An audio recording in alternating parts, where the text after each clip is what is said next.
Good morning, Year 9, and welcome to the second week of your study of career by John McGahn. This week we'll be focusing on using the story to influence some of our writing ideas.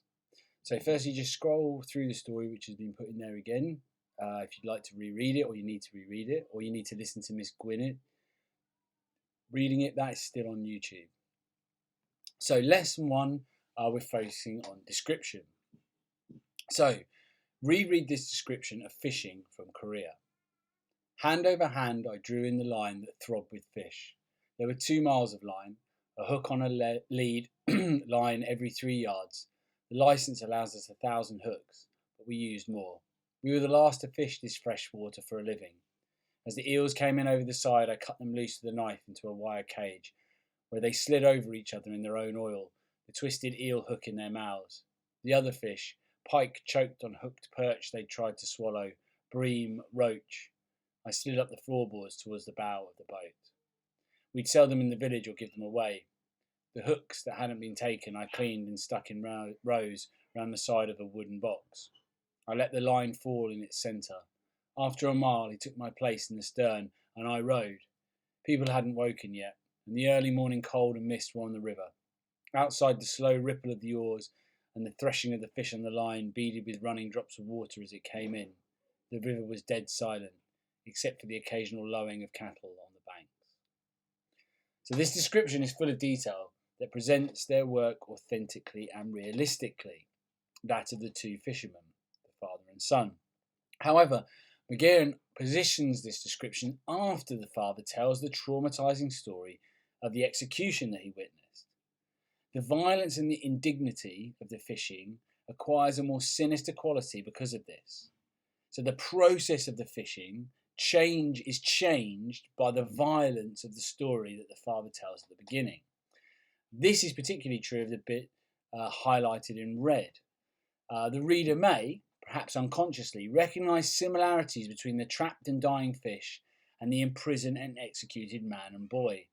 And I want you to think about the violence that's inherent in the words that are highlighted in red from the description. Words like twisted and choked that affect the way that we read and understand the actions of the man and his son.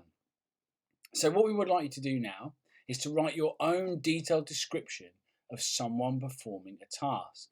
It could be cooking, baking, cleaning, fixing something, or another task of your choice. Make it a task that is usual, not out of the ordinary, because what we want you to do is to see if you can bring a subtle, sinister quality to your description and create a tense atmosphere. Now, Miss Richardson has provided the example below, and I think it's fantastic in our understanding of how to do this. So I gripped the peeler tightly and turned my attentions to the carrots, shedding them of their skins rapidly before removing their unwanted heads. And what she's done is she's taken something quite mundane and ordinary, the peeling of a carrot, and she's put the violence and the aggression into it through the use of vocabulary. And this is what we would like you to think about when you're writing your own example of the performing of a task. Now I move on to lesson 2, which is about dialogue. So we would like you to reread this part of the story. I saw him stretch across the wall in conversation with the cattle deal at Farrell as I came round to put the worms where we stored them in clay in the darkness of the lavatory. Farrell leaned on the bar of his bicycle on the road. I passed into the lavatory thinking they were talking about the price of cattle, but as I emptied the worms into the box, the word moron came and I could carefully open the door to listen. It was my father's voice. He was excited. I know. I heard the exact sum. They got $10,000 when Luke was killed. Every American soldier's life is insured to the tune of $10,000. I heard they got $250 a month each for Michael and Sam while they're serving, he went on. They're buying cattle left and right, Farrell's voice came as I closed the door and stood in the darkness, in the smell of shit and piss and warm, fleshy smell of worms crawling in too little clay. The shock I felt was the shock I was to feel later when I made some social blunder, the splintering of self-esteem and the need to crawl into a lavatory to think. So, this is the task. What we like to do is to write an extract from a story in which your character overhears a conversation that shocks them. Be sure to punctuate your dialogue correctly.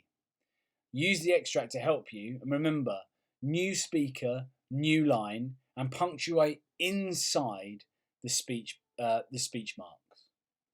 Don't forget to provide a description of how the character feels when they hear something they shouldn't.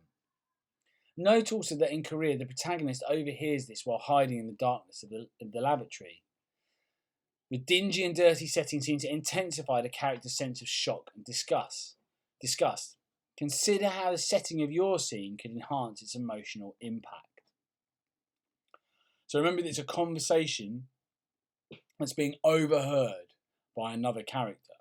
So you may have your own ideas about this, or your character could overhear a conversation where they find out that their parents are moving them to a new city, where they hear their boyfriend, girlfriend say they're planning to break up with them, or where they discover they're being sent away to boarding school or to the army.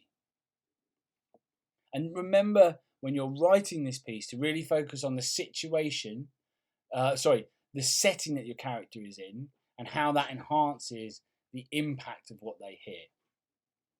So now we move on to lesson 3, which is structure, a story within a story. This short story opens with the father's account of an execution he witnessed. This is a story that is distinct from or influences the main father and son narrative. Now what that means is, with the story being told at the beginning, the way that we see the characters, the way that we see the action is influenced by that story, whether we're conscious of that or not. Now the task is, what we'd like you to do is to write the opening to a short story that contains a story within a story. Consider how recalling past experiences impacts the storyteller in the present. For example, in Korea, the father admits that talking about the execution disturbed me no end. Those cursed buttons bursting into the air.